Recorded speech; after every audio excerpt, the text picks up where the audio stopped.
हरे कृष्णा। आज ज्येष्ठ मास की शुक्ल प्रतिपदा अर्थात निर्जला पांडवा एकादशी, परंतु ये निर्जला पांडवा एकादशी जो कल व्रत के रूप में मनाए जाने वाली है, वर्ष की सबसे महत्वपूर्ण जो 24 एकादशी पूरे वर्ष में होती है, हर एकादशी ये माधव एकादशी भगवान के एक ऐसे जो शक्ति है उसका ये व्रत होता है जिससे मनुष्य जीवन सार्थक होता है और उसके बहुत जो आध्यात्मिक और भौतिक लाभ प्राप्त कर देने वाला ऐसा व्रत होता है। सबसे मुख्य वर्ष की निर्जला पांडवा एकादशी का व्रत हम कल मनाने वाले हैं और इसलिए ये व्रत जो तिथि अनुसार आज है, परंतु उसका जो पालन है कल जो सवेरे 5:45 से परसों 5:45 तक ये व्रत 24 घंटे का निर्जल एकादशी का व्रत ये हमें करना है। तो इसलिए ये क्यों इतना कठोर व्रत बोला गया है और इसका महात्मा क्या है, इसके बारे में आज हम आज की तिथि पर चर्चा करने के लिए प्रयास करेंगे। तो यहाँ पे इस व्रत जो निर्जल है और व्रत ये पांडवा एकादशी के नाम से क्यों जाना गया और इसका क्या महत्व है, इसके अगर निर्जल है तो इसे कैसे हम पालन करें और इसके क्या लाभ हमें प्राप्त होते हैं। आज के आधुनिक जो जीवन है वहां पे हम ऐसे व्रत और इसके ऊपर श्रद्धा हमारी कमी होती है और ऊपर से हमें इसके लिए अगर कठिन अगर प्रयास और उसमें भी व्रत के साथ अगर निर्जल व्रत है तो उसके बारे में बहुत सारे संदेह आक्षेप उठाए जाते हैं कि कैसे ये इतना कठिन व्रत क्यों बोला गया है और अगर भगवान हमारे पिता है तो ऐसे जो जीव है उनको इतना कठिन व्रत बोला क्यों गया है। तो इसके बारे में शास्त्रीय दृष्टिकोण की शास्त्र के अनुसार यहाँ पे हम चर्चा करने का प्रयास करें ताकि हम कल ये निर्जल एकादशी का व्रत बहुत ही श्रद्धा पूर्वक बहुत ही फल देने वाला ये व्रत हम धारण कर सके। और इसलिए हम भगवान से गुरु से जो याचना करेंगे और तब हम ये व्रत का महात्म्य समझना हमारे लिए आसान होगा। ओम अज्ञानतिमिरान्धस्य ज्ञानाञ्जनशलाकया चक्षुरुन्मीलितं येन तस्मै श्री गुरवे नमः। नमो विष्णुपदाय कृष्णपिष्टाय भूतले श्रीमते भक्तिवेदांत स्वामी इति नामिने। नमस्ते सरस्वती देवे गौरवाणी प्रचारिणे निर्विशेष शून्यवादी पाश्चात्य देशतारिणे। पांचाकल्पतरुभ्यश्च कृपा सिन्धुभ एव च पतितानां पावनेभ्यो वैष्णवेभ्यो नमो नमः। जय श्री कृष्ण चैतन्य प्रभो नित्यानंद श्री अद्वैत गदाधर शिवासादि गौर भक्तवृंद। हरे कृष्णा कृष्ण कृष्ण हरे हरे, हरे राम राम राम हरे हरे। मूकं करोति वाचालं पंगुं लंघते गिरिं यत्कृपातमहं वन्दे श्रीगुरु दीनतारिण परमानंद माधवम श्री चैतन्यम ईश्वरम। हरे कृष्ण। तिथि तो आज है एकादशी की, जो पांडवा निर्जल एकादशी की तिथि है, परंतु ये तिथि विशेष तिथि ऐसे आज 4 बजे से प्रारंभ होके कल लगभग सुबह 6:30 तक चलने वाली है। इसलिए जो एकादशी सूर्योदय जब प्रारंभ होता है तब से ही एकादशी का व्रत माना जाता है। इसलिए आज की एकादशी ये महाद्वादशी और एकादशी एकत्रित रूप से कल हम मनाने वाले हैं और ये जो भगवान का और भगवान की ऐसी दयालु शक्ति का विशेष दिन होता है। सारे एकादशी माधव एकादशी माधव तिथि के रूप में हम जानते हैं, परंतु ये विशेष एकादशी इसमें ऐसा क्यों निर्जल और ऐसा ये पांडवा निर्जल एकादशी के रूप में से क्यों बोला जाता है और क्यों महत्वपूर्ण है। तो सबसे पूर्व जो ब्रह्म वैवस्वत पुराण यहाँ पे उसका उल्लेख आता है कि सारे पांडव कुंती महारानी, द्रौपदी, सारे ये इस हर एकादशी जो हर कृष्ण पक्ष शुक्ल पक्ष दोनों ये महीने के 2 एकादशी ऐसे वर्ष की 24 एकादशी का बड़े श्रद्धा से पालन करते हैं। और ऐसे ये भगवान कृष्ण के साथ सारे बैठे हैं पांडव, और तभी वहां पे जो भीम, हमारे जो भीमसेन है वो उन्हें वृकोदर कहा जाता है। ऐसा जो जठर अग्नि उन्हें प्राप्त हुआ है, जहां पे वो कितना सारा उन्हें 10,000 हाथी का बल है, तो उतना ही अन्न, इतना उनको पचाने की ये विशेष अग्नि, नाम की अग्नि उनके जठर में उपस्थित है, इसलिए उन्हें वृकोदर कहा जाता है। उतना ही उन्हें रोज अन्न लगता था, इसलिए उनके लिए सबसे कठिन था भूखा रहना। और इसलिए एकादशी में अन्न का प्राशन ना करना उनके लिए बहुत ही दुष्कर था। इसलिए जब एकादशी का महात्म्य भगवान कृष्ण के मुख से जब वे सुनते हैं तो बहुत ही खुद को वो ऐसे खुद के लिए कोसते हैं कि मैं ऐसा ये एक भी व्रत नहीं कर पाता हूँ। और जब सुनते हैं कि कैसे एकादशी के दिन अन्न में पाप पुरुष छुपा रहता है, और इसलिए एकादशी अगर जो नहीं करता है वहां पे उन्हें पाप पुरुष ग्रहण करने के वजह से इतने पापों का जो वो धारण करते हैं कि उन्हें नरक की गति होती है। तो इसलिए हमारे महाराष्ट्र के सबसे ऐसे ये संत, महान संत तुकाराम महाराज भी कहते हैं कि जिसे एकादशी का व्रत जो नहीं उनको पसंद, वो जो है नरक के और चले जाते हैं, और जिन्हें एकादशी का व्रत बहुत ही पसंद है उनसे नरक भी डरता है। तो ऐसा क्या है नरक और एकादशी का तालमेल? तो ये सुनकर जो भीमसेन वो भगवान के भक्त है, और भक्त जो है भगवान के उपदेश का पालन करते हैं। यहाँ पे उन्हें बहुत ही दुख हुआ कि मैं पालन नहीं कर पाता हूँ। तो वैसे ही आज कलयुग में एक तो हम देहात्म बुद्धि में रहते हैं, हमें जो है कि हम खुद को ही देह समझते हैं, और ऊपर से मन का नियंत्रण ही नहीं है, और हमारा एकमात्र उद्देश्य होता है कि हमारी शरीर की जो हमारी सुख है, और सबसे बड़ा सुख है खाने का सुख है। तो इसलिए व्रत करना ये बहुत ही कठिन हो जाता है, और इसलिए उसमें से अगर निर्जल एकादशी का व्रत है तो बहुत ही असंभव, और इसलिए बहुत सारे आक्षेप उठाए जाते हैं, क्योंकि ये बहुत ही जो हम कोई श्रद्धा या कोई हमारी शुद्धता के लिए जो नित्य दिन प्रयास करना चाहिए, ऐसे ये कृपा से ही सिद्ध होने वाले ये सारी श्रद्धा जो हमें प्राप्त होती है, तो हम जो कोई तपस्या करके नहीं हासिल कर सकता है, परंतु हम कृपा द्वारा उसे प्राप्त कर सकते हैं। और कृपा जब हम आदेशों का पालन करते हैं, तो जैसे ये सृष्टि है, ये देश है, उसके लिए भी एक नियम है, ये चलाने के लिए कुछ नियम है, यहाँ पे रहने के लिए कुछ नियम है, परंतु हम जब ये श्रद्धा ही नहीं होती, पालन नहीं करते, और पालन नहीं करते इसलिए और इसके ऊपर विश्वास हमारा उठ जाता है, और इसलिए हम खुद स्वामी समझते हैं, और हम इसके ऊपर कोई नियंत्रण है, और इसके लिए हम इसके ऊपर विश्वास नहीं करते। और जितना हम विश्वास नहीं करते, व्रत का पालन नहीं करते, उतना ही हमारी जो भावना है नियंत्रण की और ऐसे नियम पालन करने की, और उसके ऊपर हमारा जो नियम देते हैं, ऐसे ये पुराण और भगवान के ऊपर भी आक्षेप होता है।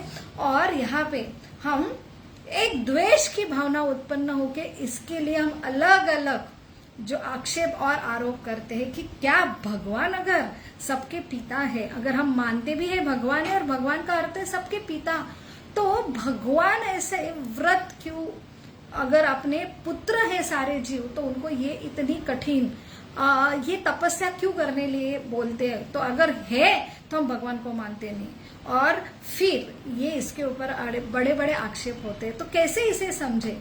तो सबसे जरूरी है कि धर्म अर्थ काम और मोक्ष, ये 4 पुरुषार्थ जिसके लिए मनुष्य जीवन हमें मिला है, जो प्राणियों को नहीं समझता।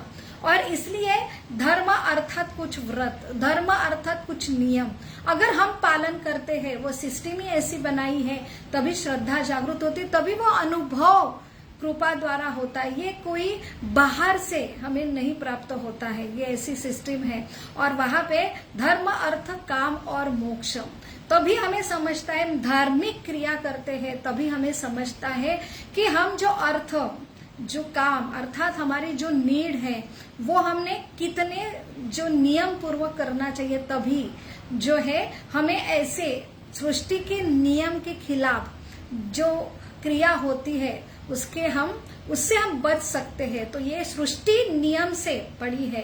तो ये सृष्टि हमारा घर नहीं है। हम अगर पिता की और हम खुद एक बच्चे के बारे में हम बोलते हैं, तो घर जब होता है तब कोई नियम नहीं रहता है, परंतु ये सृष्टि यहाँ पे इतने नियम क्यों? क्योंकि ये हमारा घर है ही नहीं, एक जेल समान पुराणों में वर्णन आता है। और जब हम ऐसे रीति रिवाज अगर करते हैं, तब ये हम रियलाइज करते हैं कि सही में ये जन्म के बाद मृत्यु है, इतनी सारी बीमारी है, शरीर हमें मिला लेकिन ये सही शरीर हमारी पहचान नहीं है।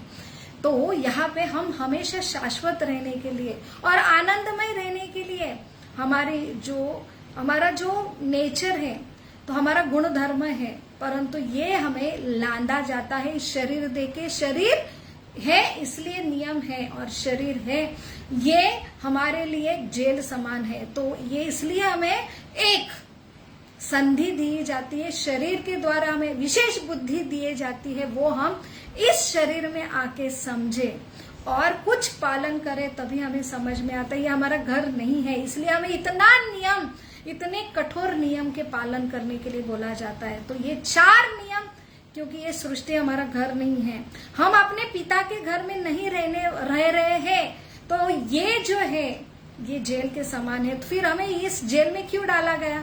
इस प्रश्न के उत्तर के लिए भी हमें ऐसे जो व्रत अगर हम करते हैं, तो सारे प्रश्न के उत्तर हमें समझ में आते। नहीं तो फिर एक नियम नहीं हम मानते, तोड़ते, तो हमें और एक आवरण, तो ऐसा ये कठिन जेल है कि वहां पे जेल जो कैदी है उन्हें पनिशमेंट के लिए, एक सजा के लिए और उनको भ्रमित किया जाता है। अगर कैदी है उसे भ्रमित या मूर्छित करके उसकी सारी जो मेमोरी निकाले जाती है, तो उसे कभी समझेगा ही नहीं कि मैं जेल में हूं और सही मेरा घर बाहर है, और यहाँ से मुझे नियम का मैं जेल में पालन करूंगा, तब मुझे यहाँ से छुटकारा होगा। लेकिन ये इतनी कठोर सजा है कि जेल में रहने वाले कैदी को ही भ्रमित किया जाता है। तो वैसे ही अगर नियम नहीं पालन करते तो हमें लगता ही नहीं ये जेल है। ये जेल की जगह हम सिर्फ हमें एंजॉय करना है, कोई नियम नहीं पालन करना है। तो उतने हम नियम मोड़ते हैं, उतने ही हम और जो भ्रमित किए जाते, ऐसा आच्छादित ये हमारी सृष्टि हमें करती है, हमारी जो स्थिति है उससे। तो वही ये कारण है। तो 4 जो चीजें धर्म अर्थ काम मोक्ष, उसके अलावा पंचार्थ जो पुरुषार्थ है, वो है भगवान का प्रेम। तो भगवान का प्रेम जो शरीर मिला है, तो शास्त्रीय दृष्टिकोण, साइंस के दृष्टिकोण से भी अगर हम समझते हैं, तो ये शरीर चलाने के लिए हमें हमारे शरीर में जितना टॉक्सिन तैयार होता है, डिटॉक्सिकेशन के लिए एक दिन शरीर को आराम करना जरूरी है। तो व्रत ये हमारा शरीर जो मिला है उसे अच्छा रखने के लिए बताया गया है। तो ये बहुत ही ऐसा सबसे छोटा वाला लाभ है, लेकिन सबसे बड़ा है कि शरीर तो हमें जो मिला है उसका स्वास्थ्य इतना बिगड़ता है, लेकिन इससे भी ऊपर है मन, वो अतिशय चंचल और अनियंत्रित होता है। उसे काबू करना, दृढ़ निश्चय करना। तो हम व्रत का संकल्प करते हैं तो उसमें शरीर का लाभ होता ही है। हमें जो डीएनए मिले हैं, तो ऐसे जंक डीएनए, उससे हमारी आयु घटती है। तो ऐसे ही जंक डीएनए का लाभ होता है निर्जल उपवास करके। और आयु तो हमारी बढ़ती है, हमारा शरीर का स्वास्थ्य बढ़ता है, परंतु अगर हम एक मन से दृढ़ निश्चय करते कि मुझे ये उपवास करना है, तो अगर हम मन से दृढ़ निश्चय करते हैं तो वो मन की ताकत, दृढ़ता की, ये निश्चय करने की ताकत हमारी बढ़ती है और मन नियंत्रित होने लगता है और हमें एक कॉन्फिडेंस आता है। तीसरा लाभ कि जब हम उपवास करते हैं, अगर बताया गया है और उससे बड़े श्रद्धा से पालन करते हैं, तब सबसे जरूरी जो सबसे बड़ा हमारे लिए वो प्रयोजन दिया है कि हम ऊपर उठे, कि हम शरीर नहीं, हम मन भी नहीं है, परंतु एक सच्चिदानंद चेतना है, कॉन्शियसनेस है। और शरीर के अलावा हमारी एक पहचान है, वो हमें प्राप्त होती है कि हम शरीर के नीड से ऊपर उठने के लिए हमें ये संधि दिए जाते हैं और वो हम अनुभव करेंगे, तभी हमें उसकी प्रचिति होती है। तो ये शरीर जितना तकलीफ देता है, अगर हम कुछ खाते हैं उससे जितना आनंद मिलता है, लेकिन वो डाइजेस्ट होता है और अंदर रुकता है, तो उससे भी ज्यादा आनंद होता है जब हम उसको एक्सपेल करें, जब हम सब अनुभव करते हैं। अगर वो निकलता नहीं तो उससे भी ज्यादा पीड़ा, दुखदायी अनुभव हमें होता है। तो इसलिए ये शरीर सुख से ज्यादा दुख का ही कारण होता है। और ये शरीर जो हमें मिला है, तो एक सबसे बड़ा मनुष्य जीवन बाकी सारे जो जीवित योनिया है उससे बहुत ही श्रेष्ठ है। इसलिए हमें शरीर से ऊपर उठने के लिए, मन के ऊपर नियंत्रण करने के लिए, खुद को एक चेतना, ऐसे विशेष हम सच्चिदानंद स्वरूप है कि बिना अन्न के भी हम ये चेतना का अनुभव करें। ये रियलाइजेशन बस मनुष्य जीवन में ही मिल सकता है और भारत भूमि में ही हमें ऐसे ये संस्कृति में यहाँ पे मिल सकता है, जब हम श्रद्धा से कि ये जो संस्कृति है वो मेरे हित के लिए ही बनाई है, तो उसका नियम जो दिया है वो जब अनुभव करेंगे तभी हम उसको रियलाइज करेंगे। तो वहां से हमें एक चेतना कि हम शरीर के ऊपर उठने के लिए हमें एक अनुभव मिलता है। और सबसे जरूरी है, सिर्फ व्रत और उपवास में यही अंतर है। व्रत ये नियम है, परंतु उपवास की ये नियम हम पालन करते तो हमारे शरीर के लिए मेंटेनेंस, मन के लिए मेंटेनेंस, एक चेतना का अनुभव, ऊपर से हम उपवास, उप अर्थात जो उच्च गति है, उप अर्थात भगवान, जो हमारे दृष्टि से, हमारे अनुभव, जो इंद्रिय के अनुभव से परे है, उनके नजदीक जाने का अनुभव होता है, उनका अनुभव होता है। ये इतना आसान नहीं हम शरीर के इंद्रिय द्वारा हम उनका अनुभव करें। तो वो अनुभव हमें आने के लिए, संधि प्राप्त होने के लिए ये विशेष दिन चुना जाता है। तो निर्जली ही क्यों एकादशी, तो उसके लिए एक कथा आती है।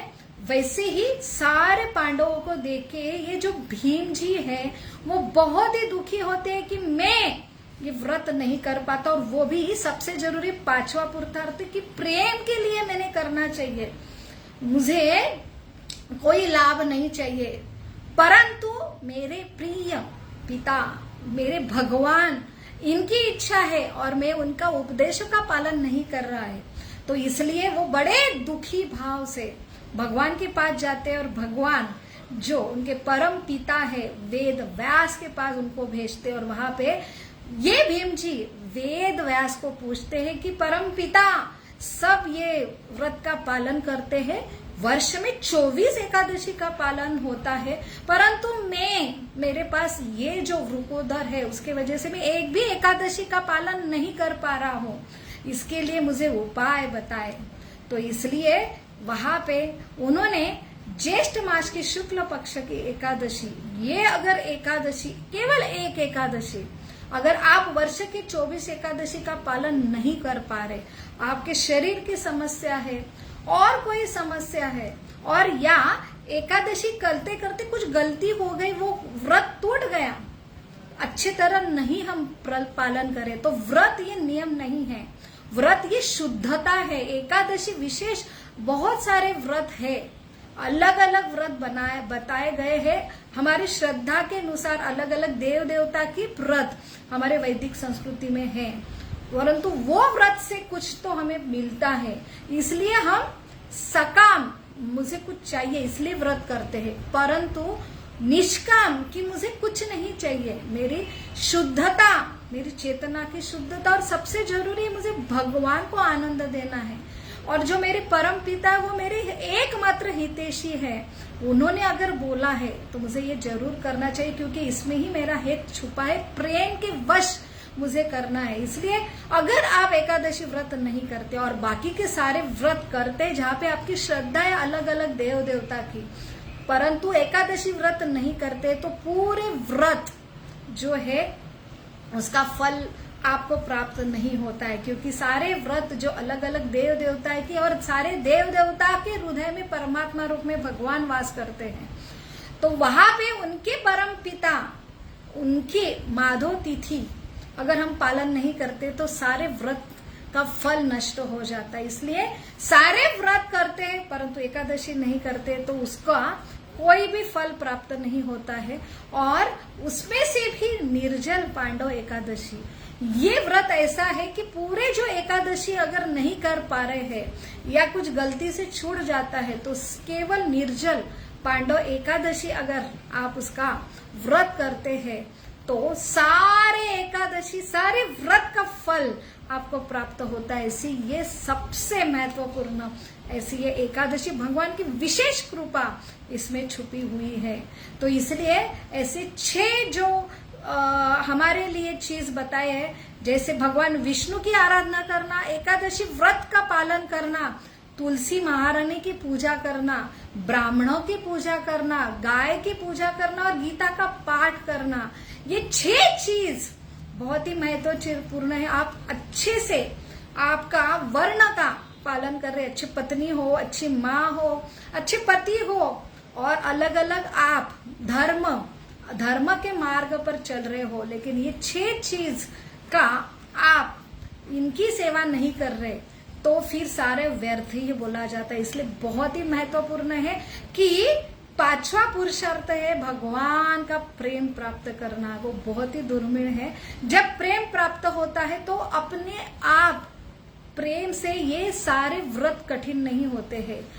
बाकी के देव देवता के व्रत जो होते हैं वो हमारे ऐसा उनके लिए बताया गया है, देव देवता की निर्मित ही ऐसी बनी हुई है कि ये जो जीव है ना, उन्हें अलग मेरे से जो भगवान का आनंद छोड़ के उनको कुछ कामना की इच्छा हुई, इसलिए उनको अलग ये सृष्टि में, भौतिक सृष्टि में डाला गया, और वहां पे जो उनकी निर्मित होती है प्रलय होता है। ये नश्वर जगत में ये मेंटेनेंस, ये जीव को आनंद देने के लिए देव देवता की निर्मित हुई, और उनको मन चाहे फल अगर वो व्रत करते हैं तो उनको प्राप्त होता है। इसलिए देव देवता का व्रत ये हमें यही जकड़ के रखता है, क्योंकि हम हमेशा भगवान की आनंद की इच्छा छोड़कर खुद के आनंद स्वार्थी रूप में रहते हैं। ये सृष्टि में ऐसी बनाई है, परंतु उसके साथ कि हम इतने जल्दी निष्काम जो सेवा नहीं कर पाते तो सकाम सेवा के साथ, सकाम व्रत के साथ एकादशी का अगर पालन करें तो धीरे धीरे भगवान की प्रेमा भक्ति प्राप्त होती है, जो बहुत ही समझना मुश्किल है। हमें कुछ चाहिए उसके लिए व्रत करना बहुत आसान है, बहुत कठिन तपस्या करने के लिए भी हम तैयार होते, क्योंकि हमें इच्छा होती कि मुझे ये प्राप्त होने वाला है। परंतु जहां पे केवल और केवल हमारे परम पिता का प्रेम हमें चाहिए, तो सबसे बड़ा प्रेम अगर मिलता है तो व्रत कठिन ही नहीं लगता, क्योंकि हम प्रेम के लिए करते हैं। और खुद हम अनुभव कर सकते हैं कि कितना आसानी से हम ये निर्जल व्रत और ऐसे ये घने धूप के महीने में वहां पे कर पाते हैं, वो भी 24 घंटा।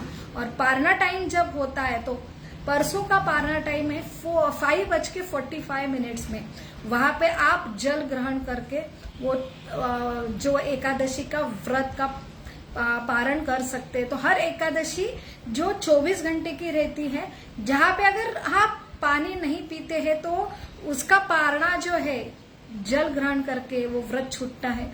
अगर आप अन्न के जगह सिर्फ दूध पानी लेते हैं तो वहां पे अन्न ग्रहण करके वो छोड़ी जाती है। इसलिए जो त्याग किया उसका जो है ग्रहण करना, वो भी हर एकादशी में ऐसे विशिष्ट पारणा समय होता है। वो पारणा समय पंचांग जो उसमें उपस्थित होता है, और हमेशा 2 एकादशी बहुत बार होती है। तो जहाँ पे भागवत एकादशी, बहुत बार महाद्वादशी का योग होता है, जब सूर्योदय के समय जो एकादशी होती है वो दूसरे दिन अगर होती है, एकादशी लेट एंड होती है, तो वो दूसरे दिन की एकादशी पकड़ते हैं। तो इसलिए हमेशा ऐसा योग होता है तो दूसरे दिन की एकादशी हमने पालन करना चाहिए, क्योंकि वहां पे केवल और केवल भगवान की प्रेमा भक्ति के लिए, बस प्रेम जहां उपस्थित होता है तब सारे जो पाप है, हर एकादशी का फल होता है सारे पापों का क्षय होना, नष्ट होना। फिर हर एकादशी क्यों पालन करना है? क्योंकि हमारी टेंडेंसी रहती, जब तक हम प्रेमा स्थिति पर नहीं आते तब तक पाप का अर्थ है भगवान को छोड़कर खुद के लिए। जब भगवान का विस्मरण होता है, प्रेम नहीं होता है, तो हम खुद के लिए प्रेम करते हैं। और भगवान की सारी सृष्टि है, सब भगवान का दिया हुआ है। भगवान को छोड़कर कोई भी इच्छा, अगर अन्न भी ग्रहण करते हैं, भगवान को अगर हम ऑफर नहीं करते, स्मरण नहीं करते, खुद का ये खुद में स्वामी हो, खुद में भोक्ता हो, ये भाव भी लेके हम ग्रहण करते, तो वो भी पाप बोला जाता है। हर जीवाणु कीटाणु चलते समय भी पैर से मरते हैं। खाना खाते हैं भगवान को छोड़कर, अगर भगवान को भोग लगाना चाहिए, क्योंकि वही भोक्ताराम यज्ञ तपसा सर्वलोक महेश्वर, ये भगवान ही सब सृष्टि के एकमात्र स्वामी है। उनको छोड़कर, उन्होंने दी हुई संपत्ति उनको त्याग कर हम खुद भोगी बन के हम खाते हैं, तो वो पाप लगता है। इसलिए हम अनगणित पाप रोज अनायास हमारे हाथ से होते, क्योंकि भगवान की प्रेमा भक्ति नहीं जागृत हुई, भगवान का स्मरण ही नहीं है। और ऊपर से हम जो नियम दिए शुद्ध करने के लिए, उसके बारे में भी आक्षेप लेते, भगवान के बारे में भी आक्षेप होते, तो कितने सारे अनगणित पाप अनायास हमारे हाथ से होते। और सारा अकाउंट में हमारा, आप मानो या ना मानो, हमारे मन में भी इतने विचार आते, डाउट आते, उसका भी श्रवण और श्रवणी जो यमपुर में है, यम्यपुरी में है, ऐसी ये व्यवस्थापन है, ये सृष्टि, क्योंकि ये जेल के समान यहाँ बहुत नियम है। आप मानो या ना मानो, आपने व्रत नहीं किए तो आप 100% भ्रमित होके आप और जो है उसका नियम ना मानकर उसके ऊपर आक्षेप लेंगे, तो और आप जो पाप के श्रृंखला के भागीदारी होंगे। इसलिए सबसे जरूरी है कि भगवान की भक्ति, भगवान से प्रेम, ये कोई भय के लिए नहीं कि मुझे पाप से मुक्ति चाहिए, मुझे कुछ प्राप्ति चाहिए मेरे जीवन में, सब भगवान ने दिया है, तो और हम इच्छा करें, यही हमारा कारण बना कि हम इस भगवान जहां नहीं है, ऐसे भौतिक नश्वर जगत में हमें आना पड़ा और यहाँ पे हम बंधन में अटक गए। तो सबसे बड़ा है कि ना भय से हमने करना चाहिए, ना कोई पूर्ति से कि मुझे कुछ चाहिए कामना से। तो सबसे बड़ा है कि हम भगवान के प्रेमी हैं। भगवान इतने प्रेम के सागर है, और ये जो प्रेमी भगवान के हम अंश है, उनका प्रेम प्राप्त करने के लिए हमने ये एकादशी का पालन करना चाहिए। और ये एकादशी है साक्षात भगवान की ऐसी शक्ति है, और वो मूर नामक राक्षस को उन्होंने जो संहार किया था, इसलिए भगवान ने विशेष कृपा, ये एकादशी जो भगवान की ही जो शरीर से ऐसे उत्पन्न हुई एक विशेष एनर्जी भगवान की ही, लेकिन भगवान ने उनके ऊपर प्रसन्न होके एक सबसे बड़ा वरदान दिया कि आपका पालन जो भी करे तो उनको सारे लोगों की जो प्राप्ति होंगी और सारी सिद्धियां प्राप्त होंगी। तो सबसे बड़ा सिद्धि है भगवान का प्रेम, जो अति दुर्मिळ है, क्योंकि हम जो है पाप और ऐसे नियम के वजह से आच्छादन होता है, भगवान ही नहीं समझता, तो भगवान की महिमा भी नहीं समझ सकते,